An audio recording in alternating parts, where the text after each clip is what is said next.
Welcome to Lichfield Cathedral.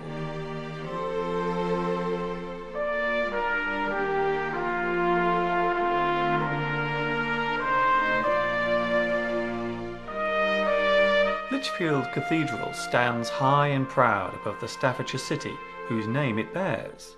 The most obvious feature being the three tall spires which have been nicknamed the Ladies of the Vale. The central spire is 77 metres tall, and the two western spires each measure over 58 metres.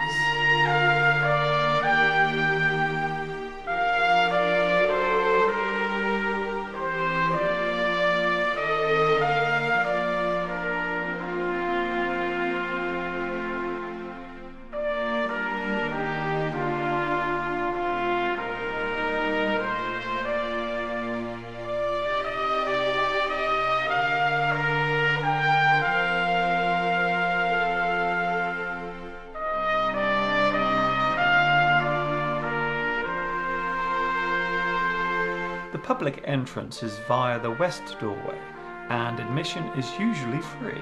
But of course, you are more than welcome to make a generous donation as you walk in.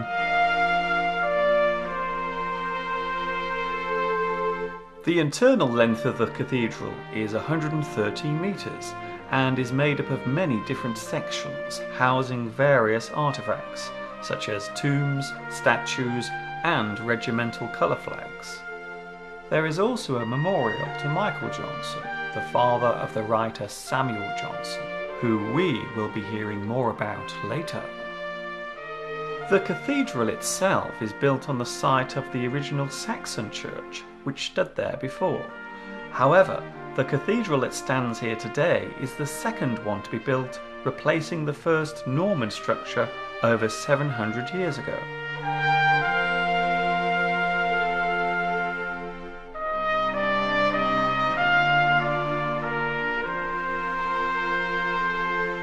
During those years, the cathedral has undergone many transformations, not least of all its virtual destruction during the English Civil War. Since then, it has been heavily renovated, with many of the stone statues on the outside being recarved as copies of the original ones.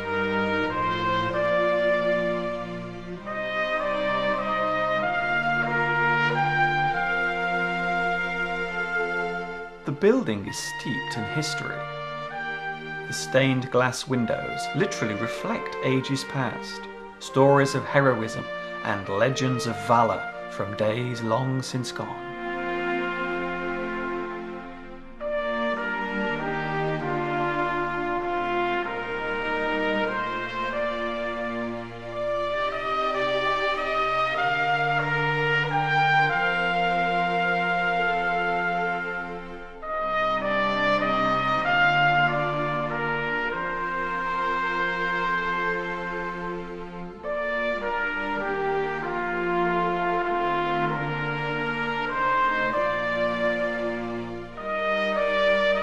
These types of buildings hold a profound fascination for me. They are a tangible connection with the past. All that went before is preserved, although not always perfectly. In one way or another, we are all a part of history, although the marks we leave upon it vary considerably.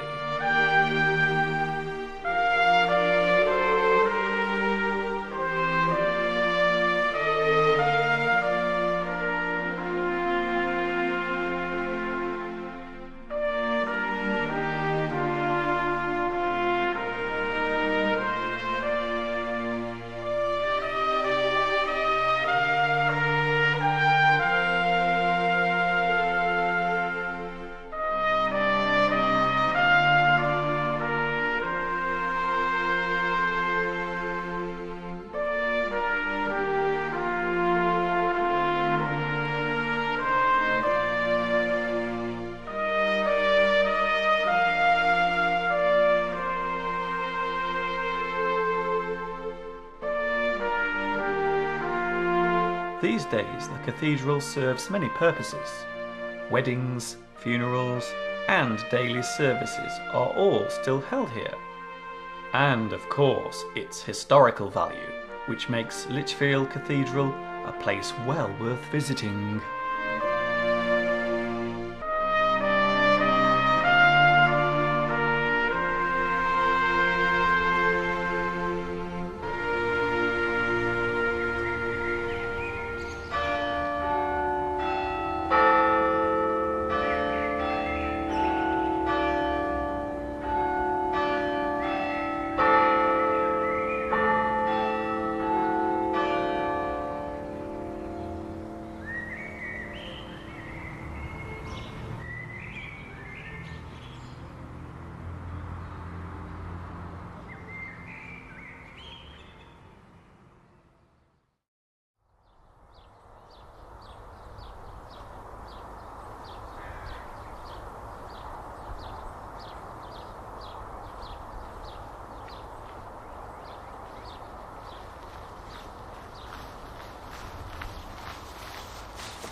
You know, the world of English is a fun and exciting place to be. I'm so glad you could join me for another lesson.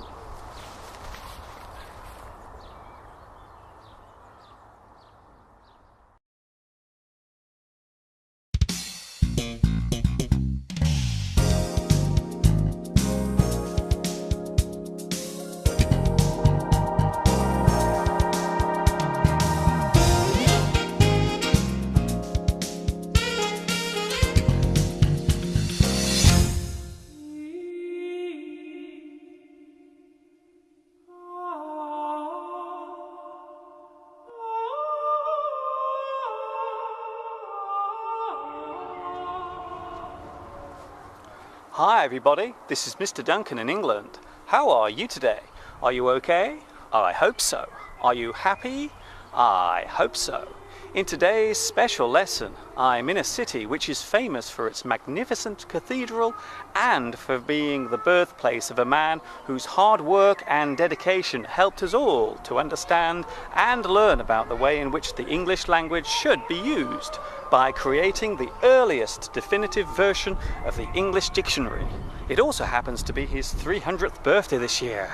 The city is Lichfield. The man in question is Samuel Johnson.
Samuel Johnson was born inside this house in the Market Square, Lichfield, on September 18th, 1709.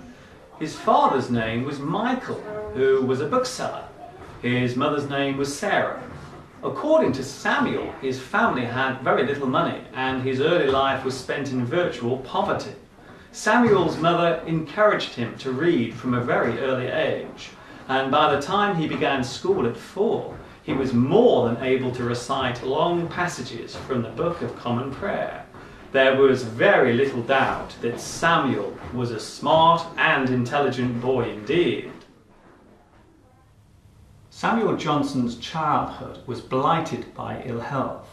He suffered from scrofula, which is a form of tuberculosis, and the treatment for this condition left Johnson scarred on both his face and his body.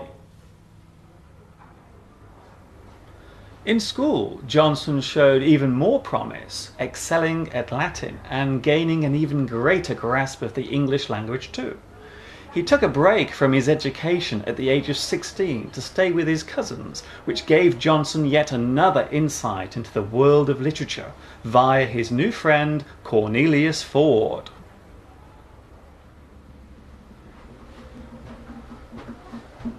Hi there.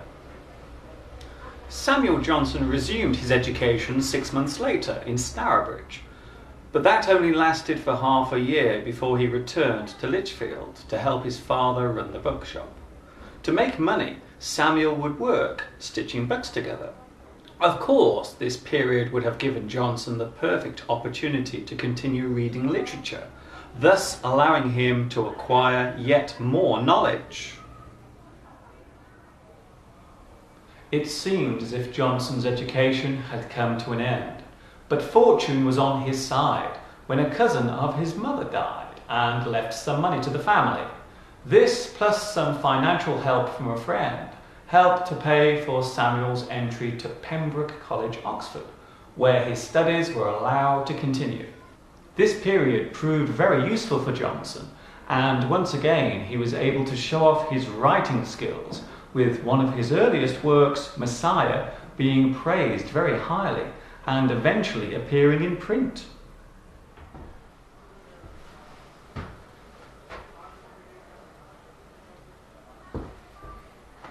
Just over a year after beginning his university life, Johnson was forced to leave due to a lack of funds to pay for his studies.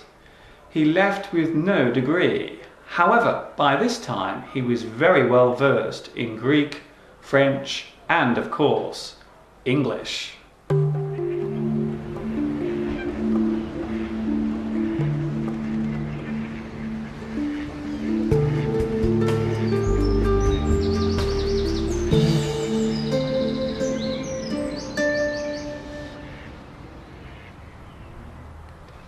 Samuel's future seemed uncertain after this setback. He applied to work in a school, but his application was overlooked due to Johnson having no degree. More bad news came his way with the death of his father in 1731. Fortunately, he was offered a job in another school without needing a degree, thanks to the generosity of the school's owner, and so Samuel began to teach. A few months after beginning this teaching work, Johnson left the school, feeling disenchanted with the lowly position of usher. However, this did not put Samuel off pursuing a career in the teaching profession, and he persevered with his search. After another failed attempt at finding teaching work, Samuel joined forces with some friends in Birmingham, where he set himself to work translating and adapting works of literature into English, which saw Johnson's name once again appearing in print. Samuel Johnson had many friends, and this need for friendship became a strong theme throughout his life. One of Johnson's friends, Harry Porter, became seriously ill and eventually died, leaving a wife and 3 children.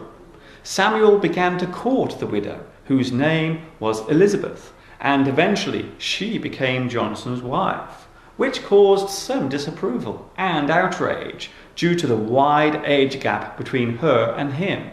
She was 46 and he was 25.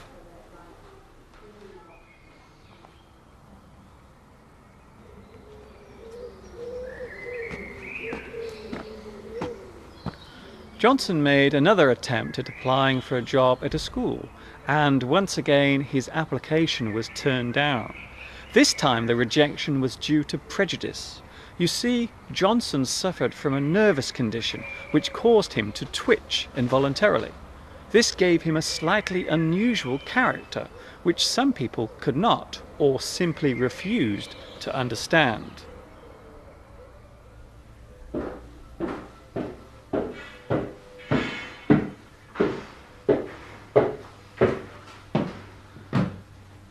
Encouraged by one of his friends, Johnson set up his own private school just outside Lichfield.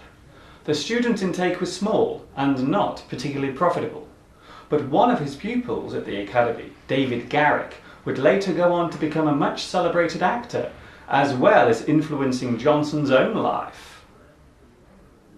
Dear Mr. Lomax, having a wonderful time here in Lichfield. The city is very beautiful. Financial problems later hit Johnson's school, and it was forced to close due to a lack of money. It was at this point that Samuel Johnson's life once again changed dramatically. He and his former student David Garrick went to London to seek out their fortune.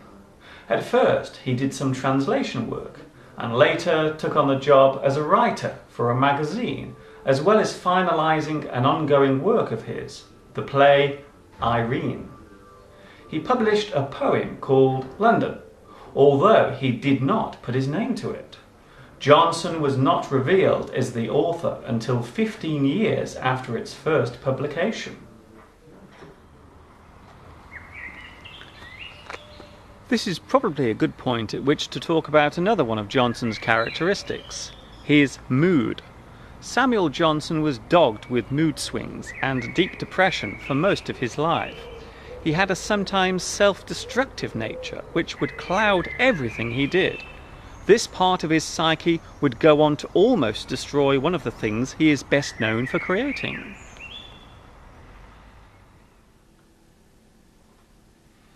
The one thing that held Johnson back at this time was a lack of any formal degree. He even tried to gain one through some of his influential friends, but to no avail. Johnson continued with his writing and eventually wrote a biography of his friend, the poet Richard Savage, which won Johnson a great deal of praise and recognition.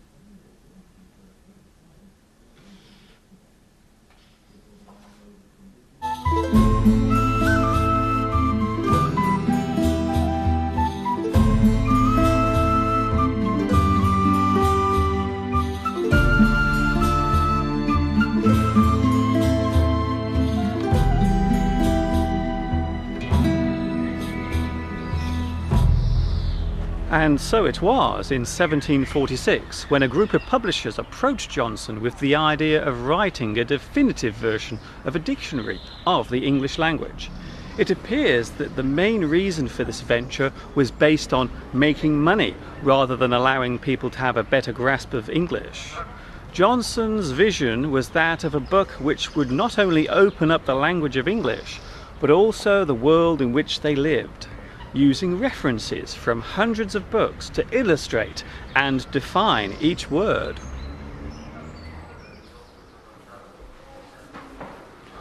It is worth noting that France had already published a dictionary of standard French, and there was also one for Italian. The idea for a definitive English dictionary seemed too good to pass. Plus, it is worth remembering that at this time, Britain as a unified country had only existed for around 40 years. So this was a good chance to create the feeling of being British and give this new nation an identity it could relate to. Johnson signed a contract and would be paid 1,500 guineas over a 3-year period. So he set to work on the huge task by moving into a house off Fleet Street in London, number 17 Gough Square. He organised the project by himself with the help of 6 assistants, whose job it would be to copy out all of the notable words by hand.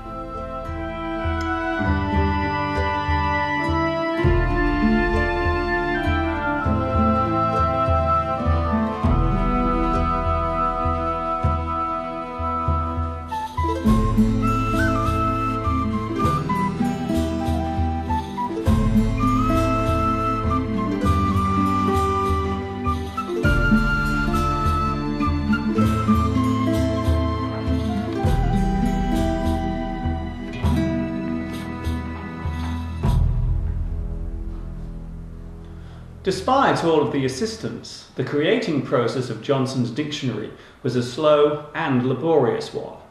Money was the main problem, or more to the point, a lack of it. The task of compiling and finally getting the dictionary into print took 9 years.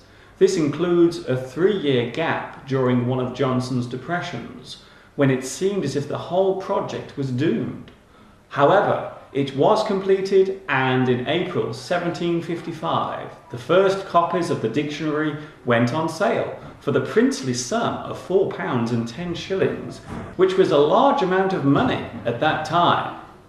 In front of me here, I have one of the original copies of Johnson's dictionary, and the feeling of touching it is rather like meeting a famous film star for the first time. A feeling of excitement and anxiety overwhelms me. It's quite amazing. But here it is, one of Johnson's original dictionaries.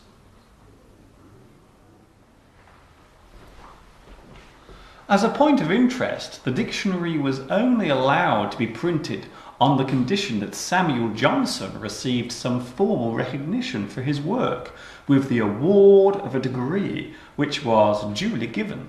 So Samuel Johnson became Dr. Johnson.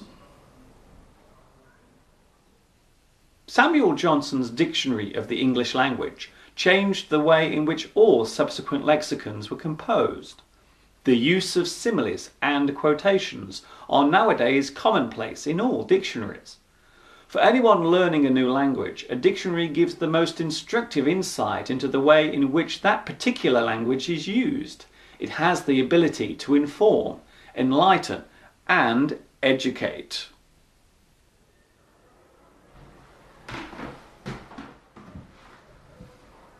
"2009 marks the 300th anniversary of Samuel Johnson's birth, and here in his birthplace there will be many celebrations taking place to mark this event. There can be little doubt about the impact that Johnson's dictionary had on not only 18th century Britain, but with all of the various English dictionaries that have been published since. Samuel Johnson loved the English language. He saw it as something to be cherished, a portal through which to share knowledge and express that which the heart wishes to say." One of Samuel Johnson's closest friends was a man named James Boswell. Later he would publish a biography of Johnson's life. Boswell took the liberty of writing down many of the thoughts and feelings that Samuel frequently expressed. Many of the quotes have gone down in history as pieces of profound thought and clearly demonstrate the wit and wisdom of this great man. "No man but a blockhead ever wrote except for money. Great works are performed not by strength but perseverance. Sir, I am obliged to any man who visits me. I look upon every day to be lost in which I do not make a new acquaintance. Actions are visible, their motives are secret. If a man does not make new acquaintances as he advances through life, he will soon find himself left alone. A man, sir, should keep his friendship in constant repair. Every man is to take existence on the terms on which it is given. When making your choice in life, do not neglect to live.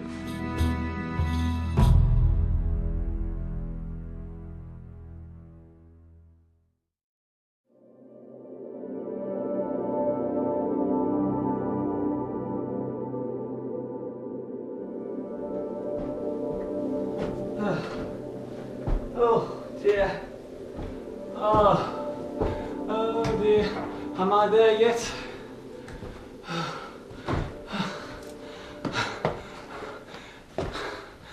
There are so many stairs here at the Johnson Museum. Oh. I think this must have been like going to the gym 300 years ago.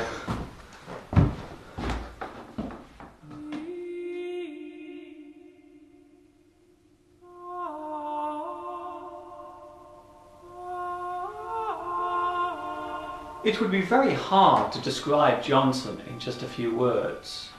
He was a poet, a playwright, a wordsmith, a raconteur. He had an amazing memory for quotations and was a master at creating his own. His final years were not happy.